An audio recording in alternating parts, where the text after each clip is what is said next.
Welcome to Line Change, a podcast about hockey, social issues, and change makers in the game we love. I'm your host, Ian Kennedy.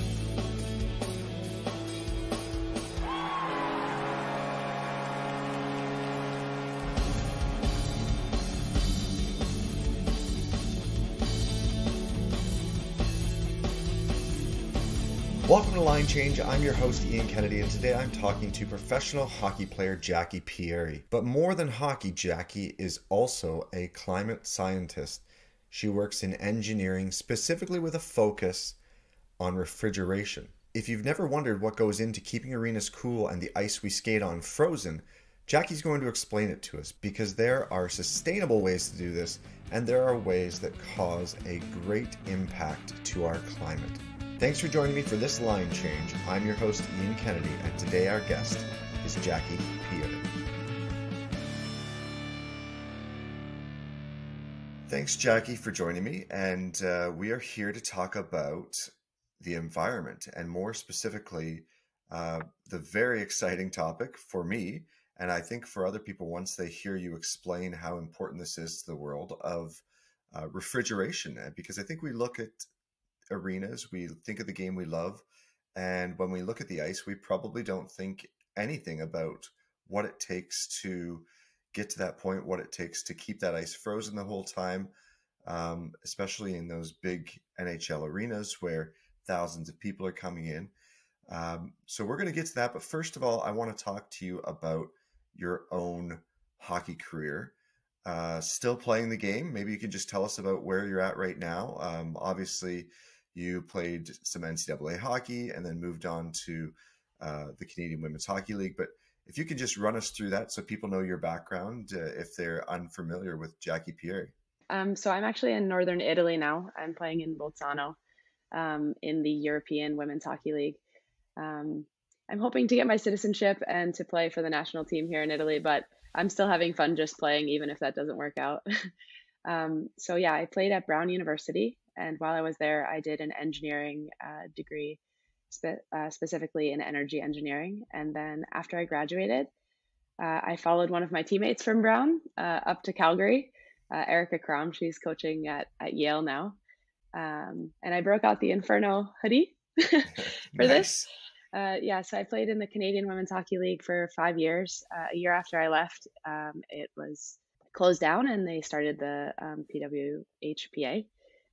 But after I finished in Calgary, I moved over to Europe to study a master's degree, again in energy engineering, but more specifically in sustainability. And while I was doing that, I played 2 years in the Swedish Women's League, the SDHL. So I played in Stockholm. And yeah, like lots happened in that time. There was COVID. There's been a lot of movement in the women's hockey world, and there's been a lot of movement in the environment world. So while I was in Sweden, while I was finishing my studies, I ended up doing my thesis in refrigeration, specifically of ice rinks, which was just like the perfect mix of everything that I care about. So thank you for being interested to talk about the environment. I hope I can keep it interesting for people. Oh, absolutely. I don't think that, at the very least, when you listen to this conversation, I know that I've talked to you about this before. I learned something, and that was what made me want to talk about it some more, because it was a component of the sport that I'd never considered. And, you know, on this podcast, this fits perfectly into what I think listeners here are wanting to hear about it, which is the other components, things that we don't necessarily think about, the issues that impact the game. And the environment, of course, is one of the, if not, of course, the greatest issue facing everyone worldwide right now. And it seems, I guess for me, who follows women's hockey so much, it is not abnormal to have someone talk about getting their engineering degree and then doing a master's thesis in refrigeration. And, you know, it's women's hockey. We get these stories of people becoming doctors and scientists and lawyers and all of these wonderful things during your playing career. And that on the men's side is very abnormal, but on the women's side, it's still part of the game. And obviously that has to do a lot with the inequities of professional hockey for both sides, but um, it's still a fascinating thing to have so many talented athletes like yourself that have these uh, incredible academic careers as well. So we're going to talk about that refrigeration and the impact on the environment. So maybe you can just take us through your the topic of your thesis and some of the major things that you found out about keeping those ice rinks that we love cold so that we can play this game. I guess first I'd like to start with when I was playing out in Calgary. Alberta is like the oil and gas capital of Canada, one of the oil and gas capitals of North America. Um, while I was there, I was working for a natural gas company, and I ended up working on an innovation team where we were trying to find a sustainable route within the existing fossil fuel infrastructure. And I guess I just want to start by saying I don't think we need to be vilifying any of the people working in that industry, particularly if there are any hockey fans out in Alberta. There's very clear evidence that we've been sold an incorrect narrative about um, scientific disagreement about climate change. And um, my personal educational experience is also transformational in terms of being sold this idea that there's a middle path to getting towards a sustainable future and learning along the way the severity of the problem. So I think hockey is an important component. So there's a nonprofit project called Project Drawdown, and it talks about the top 100 solutions to climate change. It's peer reviewed, very scientific. One of the top 5 solutions is refrigeration. And for me, when I read that when I was doing my master's, I was kind of like, where is refrigeration in our everyday life? It's completely invisible. I think of my refrigerator in my house, and that's kind of full stop what I'm thinking about. And then I came to realize that all of the computer servers around the world require massive refrigeration. All food storage, all supermarkets require a lot of refrigeration. And then, of course, our ice rinks. And so, my thesis, I looked at a novel refrigerant, the different energy efficiency aspects of it. But I think maybe before I can really explain that, I have to give a preview of kind of how ice rinks work. So I'll try not to be too nerdy about it. But basically, ice rinks are really energy intensive buildings. You have to cool this massive ice pad, but you also have to heat the stands. You have to heat the lobby. You have to heat hot water for the Zamboni and for your showers. So you have this really complex system.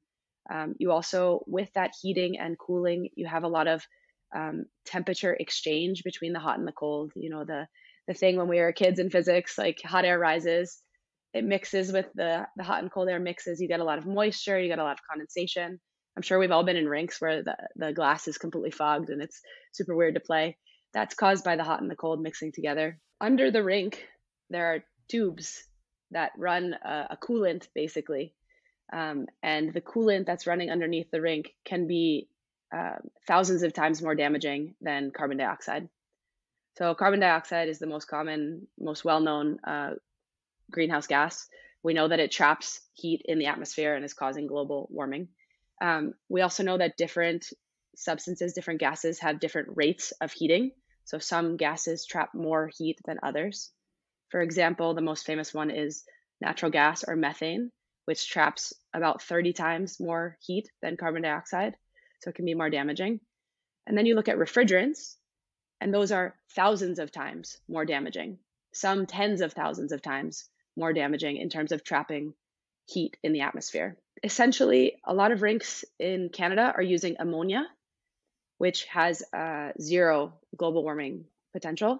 So it's the most sustainable in terms of when there are leaks at the end of life, when the fluid is changed out, it's often not disposed of properly. If ammonia is accidentally leaked, there's safety hazards and protocols that need to be followed, but it's much less damaging than when traditional refrigerants, the HFCFs, when those are released into the atmosphere, they can be really, really damaging. So, okay, my research. With all of that, I looked at it, diluted ammonia as the refrigerant to be underneath the ice pad. In Sweden, a lot of systems, also in North America, are indirect systems. So you have a fluid that's in the mechanical room that's undergoing phase changes and temperature changes to create that heating and cooling effect. So you compress it or you expand it, and that changes the properties of the gas. And then, so usually that's ammonia in Canada. In Sweden, they're using carbon dioxide, which again is less damaging than some of these other refrigerants. But a lot of rinks are using refrigerants in the mechanical room that are 4,000, 5,000 times more damaging. Then you exchange the heat of that fluid through a heat exchanger with another coolant that runs underneath the rink. And the rink has almost 20 kilometers of piping underneath it. It's quite large. It's to cool every corner of the rink. And we've all been to like old barns that like the piping clearly isn't running properly, and there's a corner that never freezes properly. um, so I looked at aqua ammonia for that fluid to be underneath the ice pad, and I looked at some I don't know, very practical aspects of it in terms of how it can be used, what are the safety protocols. But then I also looked at the energy efficiency of that fluid. So there's the aspect of the rink in terms of refrigerants being released into the atmosphere. And there's also the energy consumption of running pumps, of running the actual devices in the mechanical room. And this fluid was found to reduce the pumping requirements quite significantly. So it was really optimistic, the findings, and it's starting to expand in Sweden. But I'm not sure where it stands in North America. Obviously, it's a very niche topic, but I haven't seen anything in particular about it expanding into the North American market. There's a variety of sides to this conversation where we all recognize that we need to do anything possible to reduce greenhouse gas emissions and reverse climate change that's ongoing. But the NHL, at the same time, created an NHL Green organization, first of all, which was supposed to look at the lighting, the waste, the refrigeration, everything to do with their NHL buildings. Talking about travel, because I don't think everyone realizes how many tens of thousands of miles or kilometers the NHL teams spend on planes, which of course are a portion of it. But there's these invisible portions that, like you're talking about, like agriculture, that people don't understand the greenhouse gas emissions that come from what we do to soil, or these refrigerants. And this kind of goes along with the hypocrisy a tiny bit of the hockey is for everyone debate right now, where we're saying one thing but we're doing something very different at times. And with the NHL, that's come through some partnerships with these, the hydrofluorocarbons that are far more damaging than ammonia, which was a traditional kind of coolant that people have been using, or refrigerant, I guess is the better term. But I don't know if you can explain what this deal is with the company is Chemours. I'm not even sure if that's the exact way you say it, but it's this kind of hidden conversation that went on with the National Hockey League a year or two ago. And it was talked about briefly in the newspaper, but not globally, not in terms of the conversations that we're having right now around LGBTQ plus people in sport and hockey, not the topics we're having around racism. And I know that they're different, but there's environmental oppression and environmental justice and environmental racism, where people of color and minorities that are oppressed have sustained a larger portion of the damages of climate change without getting the benefits of the natural environment that many other people can enjoy on a daily basis. It's similar to, we all love hockey. It's a great game that we all want to play, but not everyone gets the exact same opportunities in the sport. And the NHL's agreement here to move away from ammonia, to incentivize kind of this jumping to a refrigerant that's thousands of times more damaging, is really confusing to me, especially when you see Climate Change or Climate Pledge Arena in Seattle, that's done everything they possibly can to go the other way and to make sure that all aspects of the building, from a living wall to how they manage their water, to this refrigerants, to the electricity that's there being completely sustainable and renewable energy. They've done everything that the average hockey fan, not just the scientist, could understand and see. But this agreement with the NHL, this partnership that's paying them, millions of dollars, uh, goes against it. And maybe you can just jump back into that idea of what's the difference? What is the real impact of saying, embracing, no, we're not going to use ammonia anymore. We're going to shift back to this item. First, I want to start with applauding the NHL for having an NHL green program at all. I think before we get into refrigeration, there is a ton of low-hanging fruit of sustainability within the arenas in the NHL. When you look at waste diversion, single-use plastic, offering transportation options for people to get to and from rinks. Climate Pledge Arena, I don't know if you're aware of this, but they're actually, the Climate Pledge is tied to a certification, a building certification that actually requires they perform within certain energy standards to maintain their rights to call themselves Climate Pledge Arena. So Seattle is doing really cool stuff. Okay, now on the refrigerant side and the deal with, I don't know how to pronounce it, but the chemical company that they partnered with. Last time we talked, I didn't have any information about the global warming potential of some of the fluids that they were promoting. Since then, I've looked into it a little bit more, and I found some data fact sheets about the chemicals, the refrigerants that are part of this green line. And I'm putting up air quotes for those that are just listening, because while the green line, the green refrigerants that they're showing may be reduced from some of the fluids that they're replacing, it's probably because they've waited too long to replace refrigerants that we've known were damaging for a really long time. For example, some of the refrigerants that are up for replacement are looking at like 4,000 times what carbon is in terms of global warming potential. The highest global warming potential of the fluids in the Opteon grouping of sustainable refrigerants is at around 2,000 times. Okay, so the savings are significant. That's not nothing. But we have options available and proven in Sweden and in North America that have a zero global warming potential.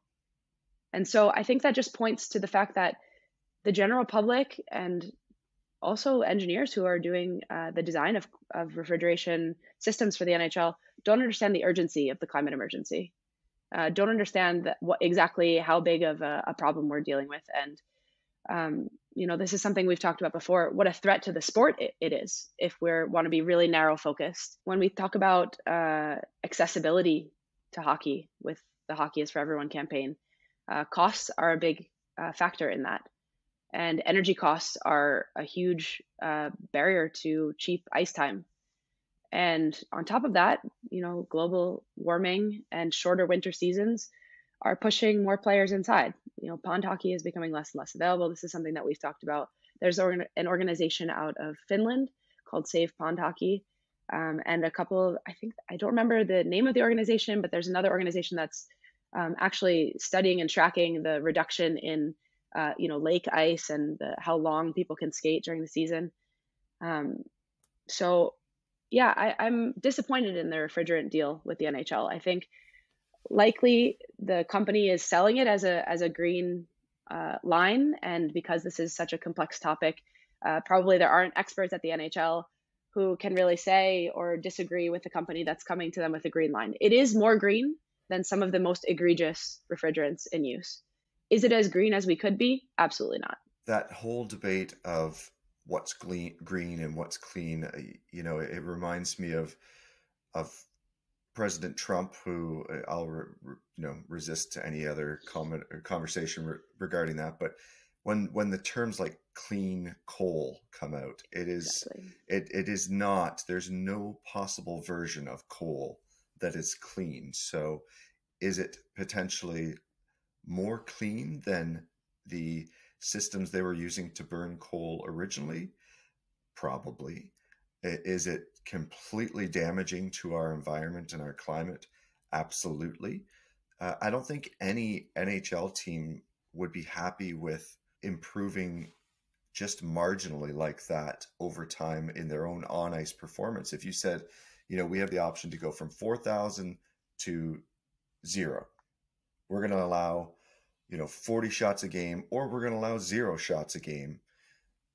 Every person on that team would be like, let's allow 0 shots per game. And, even if they said, okay, well, we have another system where we can allow 20 shots a game or 0 shots a game, it's pretty obvious what everyone would choose. And that's just, the most basic analogy that there can be. But I think that when we talk about hockey, sometimes hockey people understand best in hockey terms. And so it makes sense to kind of throw that out there in that regard. Now, I want to go back to what you said about the outdoor game, because that's always a component of this. And there are so many organizations.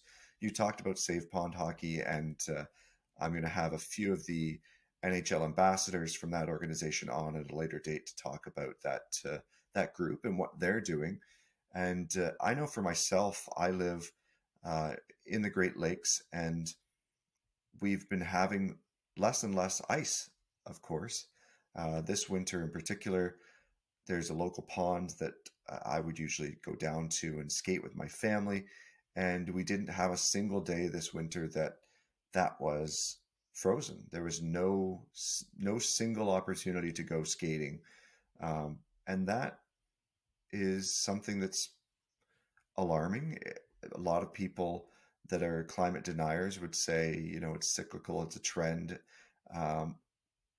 Look at the snowstorm that we had, whatever. You get all those things that people want to point to ignore the truth, I guess, that's ongoing. The Rideau Canal in Ottawa didn't have skatable days this winter, and that was the first time in half a century that that's happened. So we see all this evidence, and we're willing to talk about it when it's really convenient and there's such a low cost. Me putting my recycling out, and we know that recycling is not even a incredibly effective path towards reducing our waste.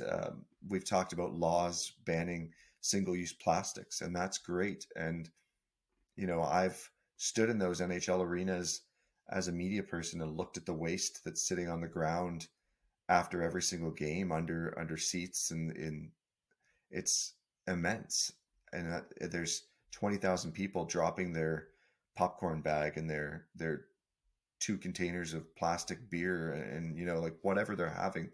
But this whole idea that the game of hockey was built outdoors on these frozen spaces, and when we're talking about that environmental justice, we're looking at free outdoor skating often, where all you need is an old used stick and a pair of skates, and you can play the game. And that is a really beautiful idea in my mind, where it's like soccer. You can play it anywhere as long as you have a ball, or if there's a basketball net, you can go to a parking lot or a gymnasium. It doesn't matter. You don't have to be indoors. And hockey, we don't have that equivalent if we don't have cold weather, consistently cold weather. And I think that is going to take away from a lot of those. I remember playing outside on rivers and backyard rinks, and I loved it. What do you know about or what can you tell people, I guess, about the general climate emergency that they should know that's going to potentially impact that ability to get outside and play? For me, the reason sustainability is such an important passion of mine is for the social justice reasons. Talking about all like the ice surfaces that weren't available this winter. This is likely going to be the coldest winter of our future. There was a recent report came out, international panel on climate change from thousands of scientists around the world. We're at around 1.1 degrees warming from pre-industrial levels. And you have to think about these temperatures more like a body temperature than like the weather of the day, right? You're just a few degrees from a fever that can kill you, okay? We're not looking good for staying within 1.5 degrees, which is a temperature threshold that scientists think that we could still maintain food supply. These are like really critical pieces of nature that we are not able to remove ourselves from. I don't want to be alarmist, but I think there's reason for rational alarm given the data that's in front of us. Um, and on the social justice piece, we do know that communities in the global south are the most likely to be hit by this, the communities that have contributed the least, but also within our own countries. In America, because of redlining practices, historical practices that confined Black and Brown people into, they were prohibited from desegregating, and their communities had different zoning laws.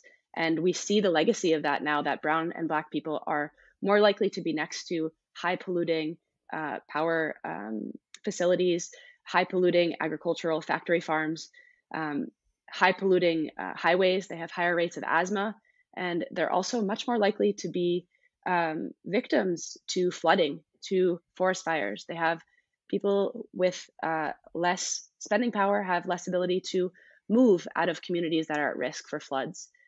We saw with Hurricane Katrina in New Orleans that there was a huge amount of refugees that left New Orleans and never returned to their homes. And we saw more recently, with Trump throwing paper towels at the victims of Hurricane Maria in Puerto Rico. Those are American citizens. And I think we have a responsibility to do everything we can to slow this negative progress. I think we're driving towards a cliff right now.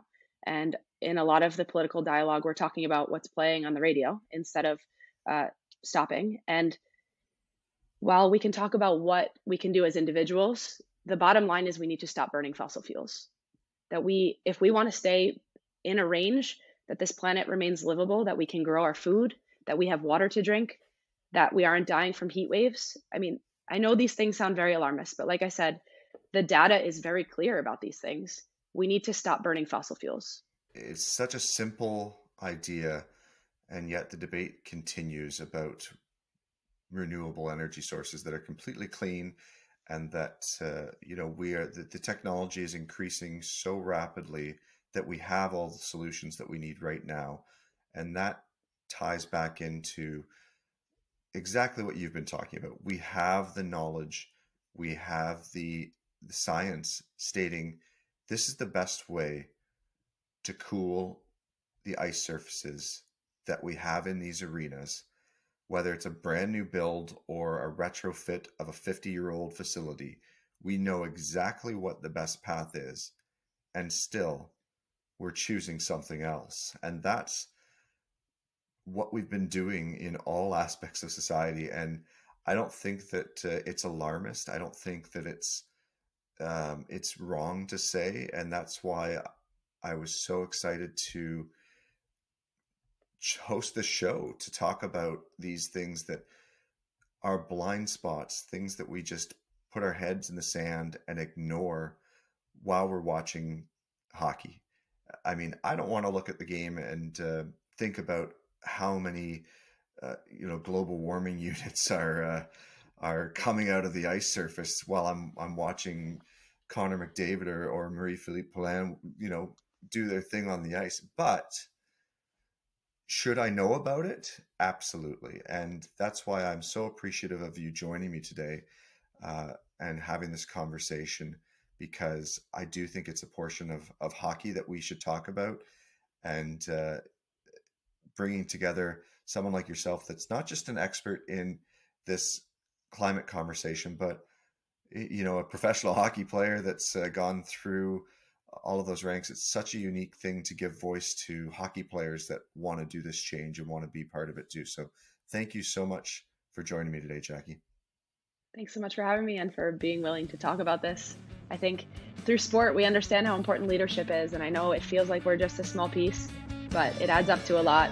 Start to change the culture, start to change the conversation, and maybe things will actually change in time. I hope so. Thanks for joining me. I'm your host, Ian Kennedy, and that was A Line Change. And our special guest today was Jacquie Pierri, talking about environmental impacts from the game of hockey, specifically refrigeration that is used to keep the arenas we love cool. Thanks again, and I look forward to you joining me again soon.